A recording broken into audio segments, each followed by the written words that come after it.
السلام عليكم ورحمة الله تعالى وبركاته. بسم الله الرحمن الرحيم. الحمد لله رب العالمين. الصلاة والسلام على أشرف المرسلين وعلى آله وصحبه أجمعين. حب النبي ومدحه خير العمل وعسى الإله به يبلغه الأمل. ആദരണീയരായ ഉസ്താദുമാർ, വാക്കുകൾ കാതോർത്തുകൊണ്ടിരിക്കുന്ന മുതഅല്ലിം സുഹൃത്തുക്കൾ, മുത്ത് റസൂൽ സ്വല്ലല്ലാഹു അലൈഹി വസല്ലമ തങ്ങളെ സ്നേഹിക്കൽ നമ്മുടെ എല്ലാവരുടെ മേൽ നിർബന്ധമായ ഒരു കാര്യമാണ്. നമ്മുടെ സ്വഹാബത്ത്, നമ്മുടെ പൂർവസൂരികൾ അതിന് മകുട ഉദാഹരണം കൂടിയാണ്. റസൂലുള്ളയെ അവർ സ്നേഹിച്ചിരുന്നത് എത്രത്തോളമായിരുന്നു എന്ന് നാം പഠിക്കേണ്ടതുണ്ട്. മഹാനരായ ഉമർ ഇബ്നുൽ ഖത്താബ് റളിയല്ലാഹു അൻഹു അവിടുന്ന് പറയിപ്പിക്കുന്നത് കാണാം, ഞാൻ ഇസ്ലാമിലേക്ക് കടന്നു വരുന്നതിന് മുമ്പ് മുത്ത് റസൂലുള്ളാഹിയെ സ്നേഹിച്ചതുപോലെ ആയിരുന്നില്ല. പിന്നീട് ഞാൻ ഇസ്ലാമിലേക്ക് കടന്നു വന്നതിന് ശേഷം എന്റെ ഭാര്യയുമായി ഇണചേർന്നിരുന്നത് പോലും മുത്ത് റസൂലുള്ളാഹിക്ക് വേണ്ടിയായിരുന്നു എന്നതാണ് മഹാൻ പഠിപ്പിച്ചിരുന്നത്. അത്രത്തോളം നമ്മുടെ പൂർവസൂരികളെല്ലാം മുത്ത് റസൂലുള്ളാഹിയെ സ്നേഹിക്കേണ്ട രൂപം പഠിപ്പിക്കുന്നുണ്ട്. അവരുടെ കണ്ണുകൾ, അവരുടെ കാതുകൾ എല്ലാം റസൂലുള്ളാഹി തങ്ങൾക്ക് വേണ്ടി സമർപ്പിക്കുകയായിരുന്നു. മഹാനായ അബ്ദുല്ലാഹിബ്നു സെയ്ദ് തങ്ങൾ കഥാ മദീനയിൽ ഒരു തോട്ടമുണ്ടായിരുന്നു. ആ തോട്ടത്തിൽ ഒരു ദിവസം സുബ്ഹ് നിസ്കാര ശേഷം മഹാനവറുകൾ ചെന്നുകൊണ്ട് ഈത്തപ്പഴം പറിച്ചുകൊണ്ടിരിക്കുകയാണ്. ആ ഈത്തപ്പഴം പറിച്ചുകൊണ്ടിരിക്കുന്ന മഹാനവറുകളുടെ അടുക്കലേക്ക് തന്റെ മകൻ വന്നുകൊണ്ട് പറയുന്നു, ഖദ് തുവഫിയ യാ റസൂലല്ലാഹ്, റസൂലുള്ള വഫാത്തായി, വാപ്പാ റസൂലുള്ള വഫാത്തായി എന്ന് പറയുമ്പോൾ അവിടുന്ന് ആ മനുഷ്യൻ, ആ സ്വഹാബി വര്യർ ആ ഈത്തപ്പഴ മരത്തിൽ നിന്നും ഇറങ്ങുന്നു. എന്നിട്ട് രണ്ട് കൈകളും ആകാശത്തേക്ക് ഉയർത്തിക്കൊണ്ട് പ്രാർത്ഥിക്കുകയാണ്, അല്ലാഹുമ്മ അദ്ഹിബ് ബസ്വരീ ഹത്താ ലാ അറാ ബഅദ ഹബീബി അഹദാ. എന്റെ റസൂലില്ലാത്ത ലോകത്ത് എനിക്ക് എന്റെ കണ്ണ് വേണ്ട. അല്ലാഹുവേ, എന്റെ കണ്ണിന്റെ കാഴ്ച നീ കളയണമേ എന്ന് പറഞ്ഞുകൊണ്ട് റസൂലുള്ള വഫാത്തായതിന്റെ പേരിൽ കണ്ണിന്റെ കാഴ്ച കളഞ്ഞ സ്വഹാബത്ത് നമ്മുടെ മുന്നിലുണ്ട്. അവിടെയാണ് റസൂലുള്ളയെ സ്നേഹിക്കേണ്ടതിന്റെ മര്യാദകൾ നാം പഠിക്കേണ്ടത്. അതുകൊണ്ടാണല്ലോ റസൂലുള്ള പറഞ്ഞത്, ലാ യുഅ്മിനു അഹദുകും ഹത്താ അകൂന അഹബ്ബ ഇലൈഹി മിൻ വാലിദിഹി വവലദിഹി വന്നാസി അജ്മഈൻ. നിങ്ങളുടെ മാതാപിതാക്കളെക്കാൾ, നിങ്ങളുടെ മറ്റു ജനങ്ങളെക്കാൾ, കൂട്ടുകാരെക്കാൾ, കുടുംബക്കാരെക്കാൾ എന്നെ സ്നേഹിക്കുമ്പോഴാണ് നിങ്ങൾ യഥാർത്ഥ വിശ്വാസിയാകുന്നത് എന്ന് മുത്തു റസൂലുള്ള പഠിപ്പിക്കുമ്പോൾ അത്തരത്തിലുള്ള ഒരു ജീവിതമായിരിക്കണം, റസൂലുള്ളാഹിയെ സ്നേഹിച്ചുകൊണ്ടുള്ള ഒരു ജീവിതമായിരിക്കണം നമുക്ക് മുന്നിലുണ്ടാകേണ്ടത്.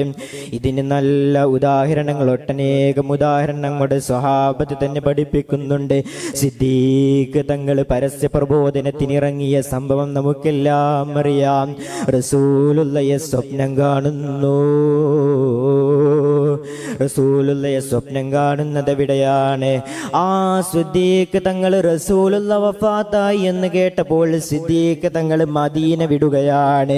റസൂലുള്ളാഹി ഇല്ലാത്ത ലോകത്ത് എനിക്ക് ജീവിക്കേണ്ട, ആ നാട്ടിൽ എനിക്ക് ജീവിക്കണ്ട എന്ന് പറഞ്ഞുകൊണ്ട് അവിടെ നിന്ന് മദീന വിട്ട് ഷാമിലേക്ക് പോയ ആ സിദ്ദീഖ് തങ്ങൾ, ബിലാൽ തങ്ങൾ റസൂലുള്ളാഹിയെ സ്നേഹിച്ചത് എങ്ങനെയായിരുന്നു? ഇങ്ങനെ സിദ്ദീഖ് തങ്ങൾ പരസ്യപ്രബോധനത്തിന് ഇറങ്ങിയപ്പോൾ ഉത്ബത്ത് ബിൻ റബിയ എന്ന് പറയുന്ന മനുഷ്യനെ സിദ്ദീഖ് തങ്ങളെ രണ്ട് ചെരുപ്പ് കൊണ്ട് സിദ്ദീഖ് തങ്ങളെ കൂട്ടിയടിക്കുകയാണ്, മുഖത്തടിക്കുകയാണ്. ആ മുഖത്തടിച്ച കാരണത്താൽ രക്തത്തിൽ വാർന്നൊലിക്കുന്നു. കുടുംബക്കാരൊരു ശീലയിൽ പൊതിഞ്ഞുകൊണ്ട് സിദ്ദീഖ് തങ്ങളെ കൊണ്ടുപോവുകയാണ്. സിദ്ദീഖ് തങ്ങൾ മരണപ്പെട്ടുപോയി എന്ന് പലരും വിചാരിച്ചു. മരണത്തോട് മല്ലടിച്ച് കിടക്കുന്ന സിദ്ദീഖ് തങ്ങളെയാണ് പലർക്കും കാണാൻ കഴിഞ്ഞത്. അത്രത്തോളം സിദ്ദീഖ് തങ്ങളുടെ അവസ്ഥയായിരുന്നു. മരണത്തോട് മല്ലടിച്ച് കിടക്കുന്ന സിദ്ദീഖ് തങ്ങളതാ ആ ഒരു ചെറിയൊരു ബോധം വരുമ്പോൾ അവിടുന്ന് ചോദിക്കുന്നത്, എൻ്റെ റസൂലുള്ള എവിടെ, എൻ്റെ റസൂലുള്ള എവിടെ എന്നായിരുന്നു സിദ്ദീഖ് തങ്ങൾ ചോദിച്ചത്. മരിച്ചുപോയി എന്ന് പലരും വിചാരിച്ചു. കുടുംബക്കാര് ശീലയിൽ പൊതിഞ്ഞുകൊണ്ട് വീട്ടിലേക്ക് കൊണ്ടുപോയ സിദ്ദീഖ് തങ്ങളെ കുറിച്ച് ആ സിദ്ദീഖ് തങ്ങൾക്കാണ് ചെറിയൊരു ബോധം വരുമ്പോ ചോദിക്കുന്നത്, എൻ്റെ റസൂലുള്ള എവിടെ. ആ സിദ്ദീഖ് തങ്ങൾ റസൂലുള്ളയെ കാണാതെ എനിക്ക് ഭക്ഷണം വേണ്ട, ആ റസൂലുള്ളയെ കാണാതെ എനിക്ക് വെള്ളം വേണ്ട, ആ റസൂലുള്ളയെ കാണാതെ എനിക്ക് മറ്റു കാര്യങ്ങൾ വേണ്ട എന്ന് പറഞ്ഞുകൊണ്ട് സിദ്ദീഖ് തങ്ങള് അവിടുന്ന് ഭക്ഷണം കഴിച്ചില്ല, അവിടുന്ന് വെള്ളം കുടിച്ചില്ല, മറ്റു കാര്യങ്ങൾക്ക് മുതിരുന്നില്ല. ആ സിദ്ദീഖ് തങ്ങളെ റസൂലുള്ളയെ കാണിച്ചതിന് ശേഷമാണ് സിദ്ദീഖ് തങ്ങള് ഭക്ഷണം കഴിച്ചത്. റസൂലുള്ളയെ കണ്ടതിന് ശേഷമാണ് ഭക്ഷണം കഴിച്ചത്. മറ്റൊരു ചരിത്രത്തിൽ കാണാം, നമ്മുടെ കഴുത്ത് പോലും സമർപ്പിക്കുന്നതിന് അവർക്ക് പേടിയില്ല, ജീവിതം സമർപ്പിക്കുന്നതിന് പേടിയില്ല. കണ്ണുപോയ ചരിത്രം നമ്മൾ പറഞ്ഞു. ഇനി അവരുടെ ജീവിതം തന്നെ അവർക്ക് മെച്ചപ്പെടുത്തുന്നതിന്, അവരുടെ ജീവിതമില്ലായ്മ ചെയ്യുന്നതിന് പോലും അവർക്ക് പ്രയാസമില്ലായിരുന്നു. കഴുത്ത് സമർപ്പിച്ച ചരിത്രങ്ങൾ നമുക്കറിയാം. ഹുബൈബ് തങ്ങളെ അറിയില്ലേ? ഹുബൈബ് തങ്ങളെ തൂക്കിലേറ്റുന്നു.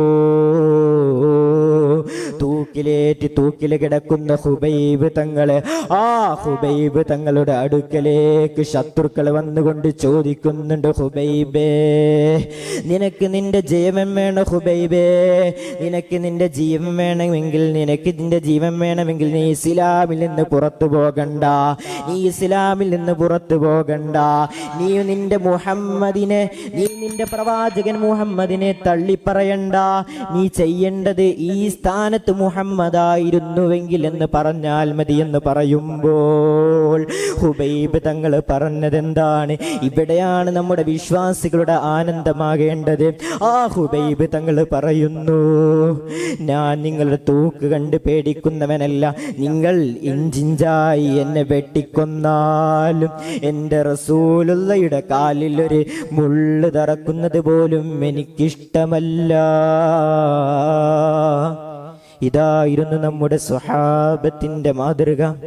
അതുകൊണ്ട് തന്നെ നാം ഓരോരുത്തരും റസൂലുള്ളയെ സ്നേഹിക്കണം.